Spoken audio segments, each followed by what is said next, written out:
जब तक आप इस दुनिया में रहेंगे जीवन का संघर्ष तो जारी रहेगा। जीवन के उतार चढ़ाव भी रहेंगे। इन उतार चढ़ावों के बीच आपको अपने लिए समय निकालना है और सबसे पहले जिस पर कोशिश करनी चाहिए कि भगवान को हम बाद में जाने, पहले खुद को जाने। मतलब यह है कि आत्म स्वरूप को पहले पहचानना होता है, तब आप परमात्म स्वरूप तक पहुंचते हैं। तो जब आप आंखें बंद करके बैठें तो स्वयं से कहें कि मैं ये देह नहीं हूं, शरीर का नाम मैं नहीं, शरीर में चलने वाले प्राण ये भी मैं नहीं हूं। शरीर मेरे लिए है, प्राण शक्ति भी मेरे लिए है, और मैं मनन करने वाला मन भी नहीं। ये सब प्रयोग के लिए है। और जो डिसीजन करती है, निर्णय लेती है, वो बुद्धि, वो भी मैं नहीं हूं। ये सब मेरे साधन हैं। मैं सबसे पीछे बैठी हुई एक चेतन शक्ति हूं, एक आत्म शक्ति हूं, एक छोटी सी ज्योति की किरण, प्रकाश की किरण, वही शक्ति बनकर मेरे शरीर को चलाती है। और जब ये देह छूट जाएगी तो मैं आगे की यात्रा के लिए निकल जाऊंगा। इस पृथ्वी ग्रह पर मैं थोड़े समय के लिए हूं, तब तक के लिए बहुत सारे रिश्ते हैं, तब तक इस देह के लिए साधन सामग्री है, रुपया, पैसा, मकान, दुकान, जमीन, जायदाद, ये सब देह के लिए, शरीर के लिए। और फिर ये भी चिंतन करना है कि जैसे ही मैं इस शरीर को छोड़ूंगा तो देह भी यहीं रहेगी, और देह के लिए जो चीजें थी वो भी यहीं छूट जाएंगी। मेरी यात्रा अकेले की यात्रा है। मैं फिर आता हूं दुनिया में, नया रूप बदल कर आता हूं, नई कहानी साथ होती है, नई स्मृतियां गढ़ी जाएंगी, और फिर पिछले कर्म और जन्म के अनुसार मेरा एक भाग्य होगा जो मेरे लिए सुख दुख बनकर सामने आएगा। उसकी भूमिका आदि होगी। आदि भूमिका फिर से मेरे कर्म की होगी, जिससे मैं पिछले को घटा बढ़ा सकूंगा, अपने सुख दुख को घटा बढ़ा सकूंगा, अपने भाग्य को घटा बढ़ा सकूंगा। मैं अनेक अनेक बार इस धरती पर आता हूं और नया शरीर लेकर आता हूं, और फिर इसी तरह मोह ममता की कहानियां चलती हैं। तो मैं एक चैतन्य हूं, एक आत्म तत्व हूं। ये संसार प्रकृति से बना है, मतलब 5 तत्वों से बना है। इसमें परिवर्तन होता है और इससे बने हुए शरीर में भी परिवर्तन होता है, लेकिन जिसमें कोई बदलाव होता ही नहीं वो मैं हूं, मेरी आत्मा। मैं क्या पाना चाहता हूं? सच्चा आनंद, सच्ची खुशी, सच्चा प्रेम, सच्ची शक्ति, सच्चा पद, और वह जहां पहुंचने के बाद फिर कहीं और पहुंचना नहीं होता। तो वो परम पद परमेश्वर है। परमेश्वर परम आत्मा है, मैं जीवात्मा हूं, मैं उससे मिलने के लिए दुनिया में हूं। बस यहां से आपकी यात्रा शुरू होगी, जब आप अपने आप को पहचान लेंगे। अब इसको पहचानने के लिए आपको क्या करना होता है कि जब आप आंखें बंद करके बैठेंगे, शरीर नहीं हूं, प्राण श्वास जो चल रहे हैं ये भी मैं नहीं हूं, मन जो सोच रहा है, विचार पैदा करता है, मैं उससे भी परे हूं, इससे आगे जो बुद्धि है उससे भी परे हूं, इससे आगे अंदर इसके पीछे जो बैठा हुआ है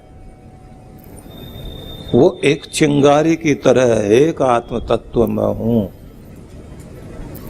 और जो प्रकाश पुंज है वो मेरा परमात्मा है। तो मुझे वहां मिलना है, वहां से मिलने के लिए, वहां मिलने के लिए ही मैं यहां शरीर धारण करके आया हूं। और इस मिलाने में सहयोगी बनेगा मेरा सद्गुरु और मेरा नियम, मेरी भक्ति। अब यहां गुरु की भूमिका द्वार की भूमिका है, दीवार की नहीं। गुरु द्वार बन जाए कि मुझसे होकर सीढ़ी बन जाऊं मैं, और मुझसे होकर तुम परमात्मा तक पहुंच जाओ। मैं नाव बन जाऊं, तुम बैठो, पार उतर जाओ। लेकिन जब गुरु कहता है बस मुझे ही पकड़ के बैठ जाओ, तब वो दीवार है, तब वो द्वार नहीं है। जब वो ये कहता है कि बस नौका में ही बैठे रहो, मतलब मेरे साथ ही बैठे रहो, तो फिर पार नहीं लगता व्यक्ति। जब गुरु कहता है मैं नौका बन गया हूं, मतलब जो मैं नियम दे रहा हूं, जो अनुशासन दे रहा हूं, उसके जरिए लहरों को पार करते करते किनारे लग जाओ। वो गाइड है, वो आपका कोच है, वो मेंटर है, वो आपका पथ प्रदर्शक है। उसकी भूमिका बहुत बड़ी, उसका रिश्ता बहुत बड़ा, वो माता पिता से बढ़कर है। पर वो भगवान नहीं है, वो भगवान का रास्ता बताता है, खुद चले और लेकर चले। नन्हे बच्चे की उंगली पकड़कर पगडंडी से चलते हुए जैसे कोई पहाड़ी रास्ता पार करते करते उधर लेकर जा रहा है जहां के लिए ये बच्चा है, जिनका है, वहां पहुंचाने के लिए कोई उंगली थामे चल रहा है। बस ये भूमिका गुरु की है। और इस रिश्ते को माना जाता है सब रिश्तों से बढ़कर है। लेकिन फिर भी ध्यान रखना, सब रिश्तों से बढ़कर होने के बाद भी वो भगवान नहीं है। वो देवता का रास्ता बताएगा, वो महादेव का रास्ता बताएगा, उसका सहारा लेकर आगे बढ़ जाइए, लेकिन रुकना कहीं भी नहीं। इसलिए ये मजे की बात है, बच्चे पढ़ते हैं, शिक्षक खड़ा रह जाता है, पढ़ करके वो निकल गए आगे, आगे से आगे और निकलते जा रहे हैं, और एक दिन वो भी शिक्षक बन गए। लेकिन यहां तो खुद पाना है और अपने अंदर की ज्योति को जगाने के साथ साथ उसकी अनुभूति भी करनी है। इसमें एक बात का ध्यान रखना, इसमें आपकी घर गृहस्थी बाधक नहीं है कि घर परिवार को छोड़कर भगवान मिलेगा। घर परिवार में रहते रहते मिलेगा, लेकिन इस बात को जरूर ध्यान रखना, रहोगे आप घर परिवार में, लेकिन ध्यान रहेगा परमात्मा में, करतार में। गड़बड़ वहां होती है, बैठते आप मंदिर में है लेकिन ध्यान आपका दुकान में होता है, बैठते आप सत्संग में, ध्यान आपका अपने घर में होता है। इसलिए पहले गुरु आपको एकाग्रता सिखाता है और समझाता है। उपनिषदों में जो कहा है ना, एको वशी सर्वभूतांतरात्मा एकम रूपम बहुधा यह करोति तमात्मस्थम येनु पश्यन्ति धीरः तेषाम सुखम शाश्वतम नेतरेषाम। वो एक है, एको वशी सर्वभूतांतरात्मा।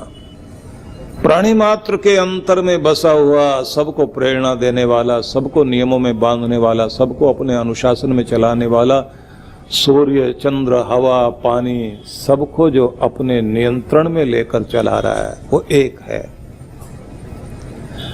उसके नाम अनेक अनेक हो सकते हैं, लेकिन मालिक एक ही है। तमात्मस्तम येनु पश्यन्ति धीरा, अपने अंदर में जब व्यक्ति उसको देखता है तब वो अपनी अनुभूति कराता है। इसलिए अंदर देखोगे तो मिलेगा, बाहर ढूंढने से नहीं मिलने वाला।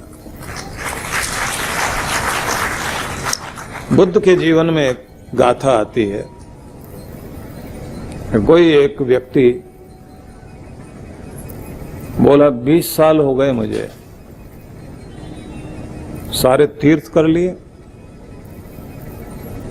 सब मंदिरों में होकर आ गए हूं, गुफाओं में भी बैठा, बहुत लोगों की विधियां अपना कर देख ली, और ऐसा लगता है कि जैसे मैं वहीं खड़ा हूं। भगवान है भी, मिलता भी है, सब अपना अपना रास्ता बहुत अच्छा बताते हैं। आप ही बताओ मैं क्या करूं? बुद्ध ने कहा कि अच्छा शाम को आना, फिर बात करेंगे। वो शाम को आया। शाम को आया तो थोड़ा अंधेरा हो गया था, और बुद्ध जहां खड़े थे वहां बेचैन होकर कोई ढूंढ रहे थे। शिष्यों ने पूछा, कुछ खो गया? बुद्ध कहते, मेरा मोती खो गया। सब ढूंढने लगे। ये जो आया था कुछ उत्तर जानने के लिए, इसको भी लगा कि पहले मैं इनकी सहायता करूं, उसके बाद मैं उत्तर ढूंढ लूंगा। तो वो भी लग गया, इधर खोजे उधर खोजे, दौड़ता जाए, सब जगह खूब मेहनत की गई। और मेहनत करने के बाद सबने कहा कि नहीं मिला। ये जो प्रश्न पूछने आया था, इसने कहा, महाराज पहले तो ये बताइए, आपका मोती यहीं खोया था या कहीं और? बुद्ध ने कहा, लगता है मेरी कुटिया में गिरा था। बोले, आप तो बाहर ढूंढ रहे हो, जहां खोया है वहीं मिलेगा ना, वहीं चलते हैं। वहां के लिए चल पड़े। बुद्ध के एक शिष्य थे आनंद, वो दूसरे सहयोगी से, सारिपुत्र से पूछते हैं कि गुरुदेव क्या लीला कर रहे हैं? ऐसा तो कभी नहीं होता कि चीज वहां खो गई, इधर खो गई, या किसी चीज के लिए इतना वो बेचैन होते हैं। दूसरे शिष्य ने जवाब दिया, गुरु को उत्तर देने का अलग अलग ढंग आता है, शायद इसको कुछ समझा रहे हो, इसलिए हम बीच में नहीं पढ़ते। सब शिष्य हट गए, और ये व्यक्ति जो प्रश्न पूछने आया था, ये साथ साथ चल पड़ा। कुटिया के पास गए, बोले, महाराज मैं ढूंढूं? यहां मेहनत करनी पड़ेगी हमें, क्योंकि यहां कुटिया में अंधेरा है, थोड़ा प्रकाश लाना पड़ेगा, और फिर ढूंढते हैं। बुद्ध ने कहा, रुको, बैठो। तुम 20 साल से भगवान को ढूंढ रहे थे, कहां ढूंढ रहे थे? बोले, मंदिरों में ढूंढा, तीर्थों में ढूंढा, गुफा में ढूंढा, विधियों में ढूंढा, तरीके, अलग अलग तरीके। बुद्ध ने कहा कि जैसे मैं कर रहा था, अभी बाहर ढूंढ रहा था ना, तू भी ऐसे ही कर रहा था, और तू कहता 20 साल हो गए, मुझे 20 मिनट लगे अभी, मतलब आधा घंटा कह लीजिए, या कह लीजिए घंटा 2 घंटा कह लीजिए, जो भी समय लगा, तो तुम्हें 20 साल लग गए, और मैं 2 घंटे से या 20 मिनट से, जो भी समय लगा होगा, मैं इतने समय से बाहर ही ढूंढ रहा था, ना तुम्हें मिला ना मुझे मिला, मुझे मेरा मोती नहीं मिला, तुम्हें तुम्हारा भगवान नहीं मिला। अच्छा महाराज फिर? बोले फिर यही है, वो जहां है, जहां खोया है वहीं ढूंढना पड़ेगा।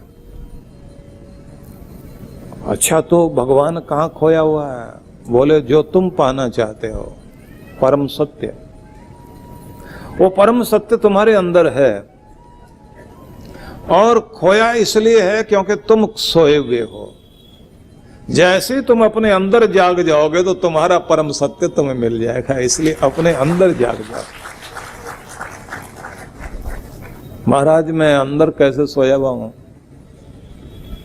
बुद्ध कहते हैं तुम जो अशांत हो, तुम जो व्याकुल हो, तुम जो घृणा से भरे हुए हो, तुम जो संसार की बहुत तरह की चीजें अपने अंदर भर के बैठे हुए हो, तो तुम अपना आपा भूल बैठे हो, अपने आत्म स्वरूप में उतर आओ। तो फिर 20 साल लगाने की जरूरत नहीं है, इसमें अवधि की बात नहीं होती। ये तभी मिल जाता है जैसे ही तुम होश में आ जाते हो, जैसे तुम जाग जाते हो वैसे वो तुम्हें मिल जाता है। इसलिए तुम्हें होश में आने में ही समय लगाना है, तुम्हें जागने में ही समय लगाना है। इस कथा से आगे हम थोड़ा आगे जाएं। प्रश्न उठता है कि हम जागें अंदर तो कैसे जागें? तो सबसे पहले तो हमें यही पता होना चाहिए कि हमारा आत्म स्वरूप है क्या, कैसा है। स्वभावगत रूप से, मूल रूप से हम किस तरह के लोग हैं, यह बारीकी से समझना जो मैं बताऊंगा आपको। आपका जो मूल स्वभाव है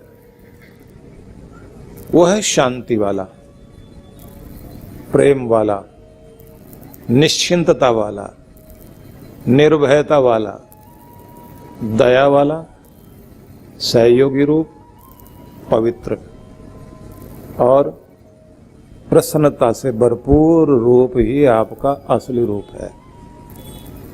अब दूसरी तरफ देखिए, आप गुस्से वाले हैं, आप घृणा वाले हैं, आप डरे हुए हैं, आप चिंता वाले हैं, आप दुखी रहते हैं, आप निराश रहते हैं, यह आपका असली रूप नहीं है। जिस असली रूप में आपको लाया जाए और रखा जाए, जिंदगी बीत जाए और आप कभी उससे बोर ना हो, बस वो आपका असली रूप है। समझ में आया? आपको प्रसन्नता में रखा जाए तो आप ये नहीं कह सकते भाई बहुत खुश हो गए अब और नहीं सहा जाता, आप जो है ना चलो दुखी होते हैं, ऐसा कहोगे?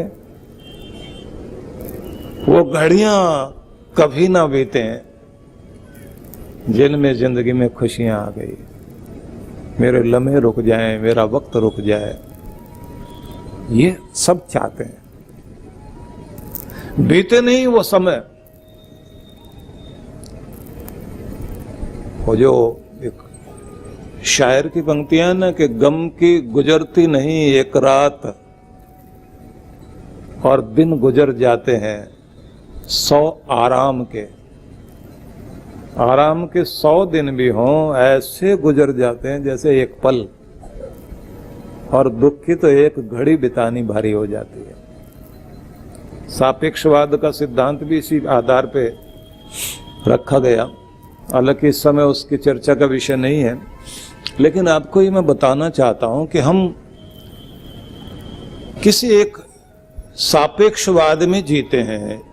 एक चीज अनुकूल, उसमें बहुत देर तक भी वक्त बीतता जाए हमें ध्यान नहीं जाता, लेकिन दूसरी तरफ दुख वाली स्थिति हो, अब समय बिताना मुश्किल। तो जो आपका वास्तविक रूप है, मतलब प्रेम का वातावरण हो घर में, रिश्तों में, संबंधों में, सभी संबंध जो भी आपके हैं, अनंत प्रेम हो।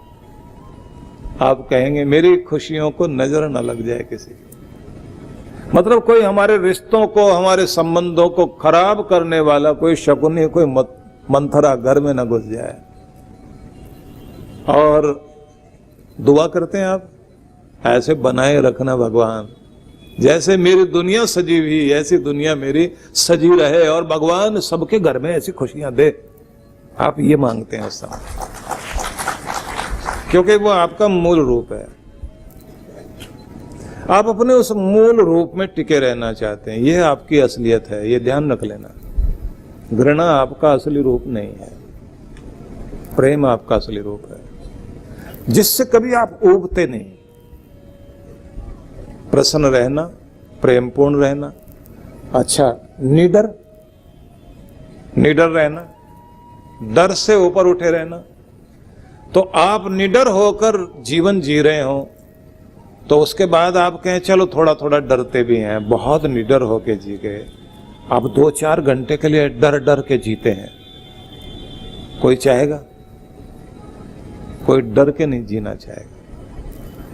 व्यक्ति निश्चिंतता में जीना चाहता है, वो उसका मूल स्वभाव है, उसमें वो कभी उबेगा नहीं। आदमी डर से उब जाएगा, चिंता से उब जाएगा, लेकिन निश्चिंतता से नहीं उब सकता, निडरता से नहीं उब सकता। शक्ति युक्त रहना ये भी आपका मूल स्वभाव है। बच्चा कभी अपने आप को कमजोर नहीं मानता और जीता भी पल पल में है, न भविष्य में जीता न पास्ट में जीता। इसलिए विकास का नियम ही ये है कि वर्तमान में रह करके जीना शुरू कर दो तो विकास होता चला जाएगा, बढ़ते चले जाओगे, बढ़ते चले। दुखद स्थितियां ये हैं कि हम सब लोग बीती हुई बातें, कल के सपने, सबके बारे में सोचते सोचते फिर लंबी गहरी सांस लेंगे और जब थोड़ा दुख लंबा हो जाए तो उसके बाद आदमी कहता है मेहनत बहुत करता हूं, बात बनती नहीं, लगता ग्रह नक्षत्रों का चक्कर है। फिर कोई महाराज ढूंढेंगे आप, देखना महाराज मेरे हाथ को कोई लकीरों में गड़बड़ है, ग्रह नक्षत्र खराब है। अब आपको अलग अलग वैरायटी के लोग मिलेंगे। कोई कहेगा आपके घर की एक दीवार है वो ही बेड़ा गर्क कर रही है, तोड़ो दीवार। दूसरा कहेगा कि घर में तुम्हारे जो है ना, जिधर ऊंचा होना चाहिए उधर नीचा है और जिधर नीचा है उधर ऊंचा होना चाहिए। आदमी घर को खोद रहा है, ऊंचा नीचा कर रहा है। कोई और मिल जाएंगे, वो थोड़े से अलग तरह के होते हैं, वो कहेंगे कि नहीं माउंट वाउंट लगाओ घर में, पिरामिड।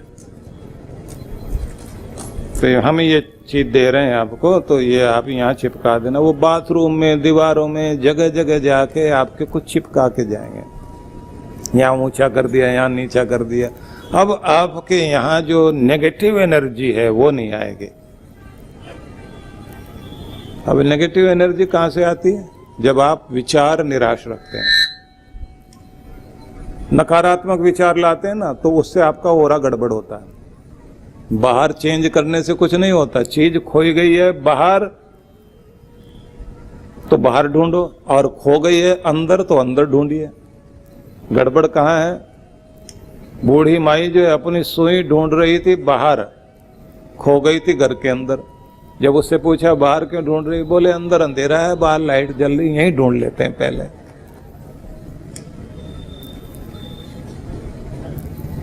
तो आप जो अलग अलग जगह भटक रहे हैं, आपका मन ठीक है तो आपका वातावरण ठीक होता है। इसलिए एक बात याद रखिए, आपके अंदर परिवर्तन आए उस रूप में कि पहले आप जान लीजिए कि आप ये हो,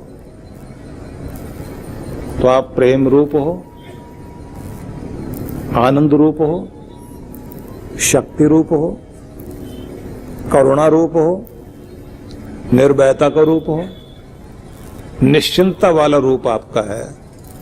तो सबसे पहले तो अपने रूप में उतरना शुरू कीजिए,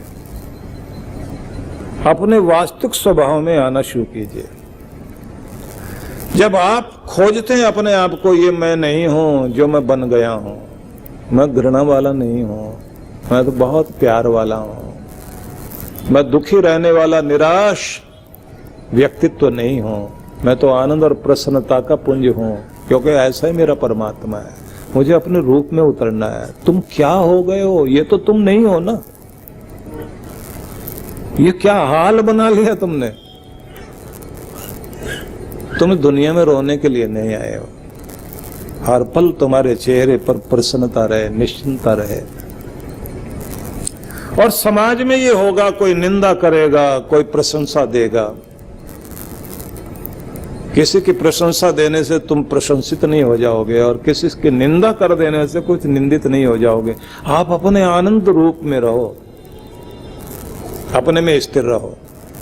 हवाएं कैसी चले, गर्म ठंडी जैसी भी हवाएं रहें, उसी में अपने आप को अटल बनाए रखो, अखंड बनाए रखो, पर्वत की तरह अचल बनाए रखो। अगर आप अपने आप को वैसे स्थिर कर पाते हैं तो समझ लीजिए आप अपने रूप में हैं। और जब अपने रूप में हैं तो फिर परमात्मा की किरणें भी आपको छूने लग जाती हैं, तब आप ज्यादा माला माल होने लग जाते हैं। इसलिए आत्मचिंतन करने के लिए एकांत में बैठना शुरू करो, अपने आप को जानना शुरू करो, अपने को पहचानना शुरू करो कि ये तुम हो। ये जो कहा गया ना तत्त्वमसि, ये तुम हो। तुम अपने रूप को पहचानो। तो इसलिए मैं आपको निवेदन करना चाहता हूं कि सबसे पहले अपने आप को जानना, अपने रूप को पहचानना। उसके बाद फिर ये ध्यान करना कि आपकी यात्रा किधर, आप जाना कहां चाहते हैं। पहले तो जान लिया मैं ये हूं, फिर ये जानना मैं जाना कहां चाहता हूं। तो आपकी यात्रा भूलोक से, पृथ्वी लोक से, आनंद लोक, शिवलोक, विष्णु लोक कह लीजिए, राम लोक कह लीजिए, कृष्ण लोक कह लीजिए, गोलोक कह लीजिए, जो भी नाम देना, आपकी यात्रा आनंद लोक की यात्रा है। इस धरती से आप वहां जाने के लिए आए। तो वो कोई भौगोलिक स्थिति नहीं है। भूगोल में कोई ऐसा स्थान हो जहां आप पहुंचना चाह रहे हैं, 7वें आसमान पे, 4थे आसमान पे, वहां खुदा रहता है, भगवान रहता है। तो सारे हवाई जहाज, सारे रॉकेट और सारे हमारे जितने भी सैटेलाइट वगैरह सब यहां से वहां तक होके आ गए। भौगोलिक स्थिति नहीं है। आनंद लोक कोई भौगोलिक स्थिति नहीं है। फिर वो क्या है? सचखंड जो कहते हैं ना, आपके अंदर है। ओम भू ओम भुव ओम स्व ओम मह ओम जन ओम तप ओम सत्यम। भूलोक से सत्यलोक की यात्रा, सचखंड की यात्रा, वो आपके अंदर से शुरू होगी। अब थोड़ा गंभीर ना लगे इसलिए सरल करके आपको बताता हूं। जब गहरे अपने अंदर उतरते हैं आप, या दुनिया के किसी भी भजन को, किसी एक चीज को सुनते सुनते या किसी दृश्य को देखते देखते अचानक आपको शांति मिलती है। जैसे आप खुले में चले जाएं ना, अचानक पहाड़ों की तरफ चले जाएं और गाड़ी से उतर के आप एक ऐसी जगह जहां नदी है, पीछे पहाड़ है और दूर तक फैली हुई घाटी, तो आप गाड़ी से उतरते एकदम ऐसे हाथ फैला के लंबा सांस लेके कहते हैं बहुत सुंदर हवा, बहुत आनंद, पूरा प्राण भर लेना चाहते हैं अपने अंदर। और आकाश की तरफ आप ऐसे हाथ फैला लेते हैं, अपने विस्तार की तरफ। बहुत अच्छा लग रहा है, परमात्मा का पूरा साम्राज्य यहाँ बिखरा हुआ है। अब वो जो आपको वैसा कुछ दिखाई देता है, जहां जाते ही आपको एकदम शांति मिलती है, आनंद मिलने लग जाता है। तो किसी दृश्य को देखकर ऐसा होता है, किसी संगीत को सुनकर ऐसे होता है, दृश्य से या कोई स्वाद ऐसे फल का लेकर आप बहुत आनंदित होते हैं और आप आंखें बंद करके कहते हैं ये ऐसा स्वाद नहीं देखा कभी। तो जहां से उसकी अनुभूति होने लग जाए, जहां से आप महसूस करने लग जाए कि मैं कहीं और पहुंच गया हूं, तो समझ लेना चाहिए बाहर से संबंध टूटा, आप अपने अंदर के आनंद लोक में पहुंच गए। और ये आदत बनानी होती है। कुछ लोगों को जैसी स्थिति होती है उसी में खुश होकर, आनंदित होकर बैठे रहते हैं। उन्हें कहीं भेज दीजिए, बहुत जल्दी एडजस्ट कर लेंगे। अपने कैसे भी लोगों के बीच में काम करने के लिए जाएं, थोड़ा सा टाइम लगता है, वो सबको अपना बना लेते हैं और आनंद के साथ जीने लग जाते हैं। तो इसका मतलब अंदर कुछ बात है उसके, वो अंदर जो उसका आनंद है वो बाहर जगह बना लेता है। और कुछ लोग वे होते हैं जो अंदर गड़बड़ है, कहीं भेज दीजिए लड़ाई जरूर होगी, थोड़ी देर ही लगेगी, गला पकड़े हुए दिखाई देगा वो किसी न किसी का, गाली गलौज शुरू हो जाएगी, अपने कपड़े फाड़ दूसरे के कपड़े फाड़। गड़बड़ किसी आदमी में नहीं है, बाहर कोई गड़बड़ वाला आदमी मिल गया ऐसा नहीं, बाहर तो चिंगारी लगाने वाला मिल गया, ईंधन तो ये खुद था। कुछ होते ना अत्यंत ज्वलनशील पदार्थ, थोड़ी सी चिंगारी दूर से देख लें बस आग पकड़ी, गड़बड़ अंदर है। क्या करना चाहिए फिर? अब इसके लिए है थोड़ी सी ट्रेनिंग, थोड़ा सा अभ्यास।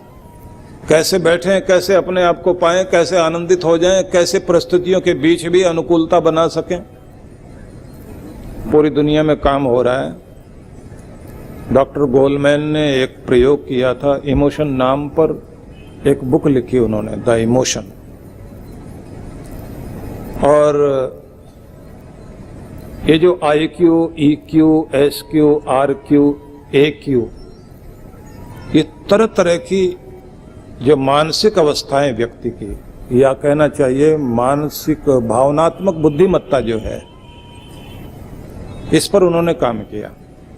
अब पूरी दुनिया में रिसर्च चल रही है, स्कूलों में, कॉलेजों में, सब में प्रयोग चल रहे हैं। अमेरिका में किसी जगह किसी की नौकरी लगाई जाती है तो IQ लेवल देखने के साथ ये भी देखा जाता है कि इसका EQ लेवल कैसा है, क्योंकि उसी से पता लगता है कि ये आदमी कितना बर्दाश्त करने वाला, कितना मिलने वाला, कितना जो है दूसरे से ढंग से काम ले सकता है। इस पर बड़ा काम हो रहा है। मैं आपको वही कहना चाहता हूं, एकांत में बैठे और अपने अंदर चेंज लाइए। जो खुशियां आप बाहर ढूंढ रहे हैं वो आपको मिलेंगी, लेकिन इसके लिए कुछ थोड़े थोड़े प्रयोग हैं जिन पर आप थोड़ा ध्यान दें, आपकी दुनिया बदली नजर आएगी, आपको बहुत अच्छा लगेगा।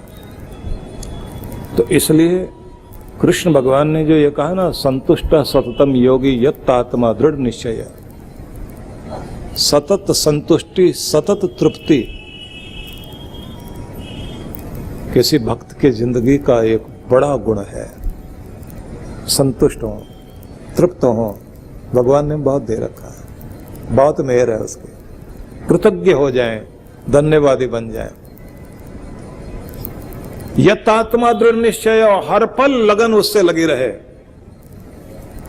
दृढ़ निश्चय और उसके इरादे को कोई दुनिया में बदल नहीं पाए। जिसके हो गए हो गए, जहां लग गए तो पूरी तरह लग गए। संतुष्ट सततम योगी यत्आत्मा दृढ़ निश्चय, मयि अर्पित मनोबुद्धिर यो मद्भक्त सो सम प्रिय। कृष्ण ये कह रहे हैं, मन, बुद्धि, विचार और निश्चय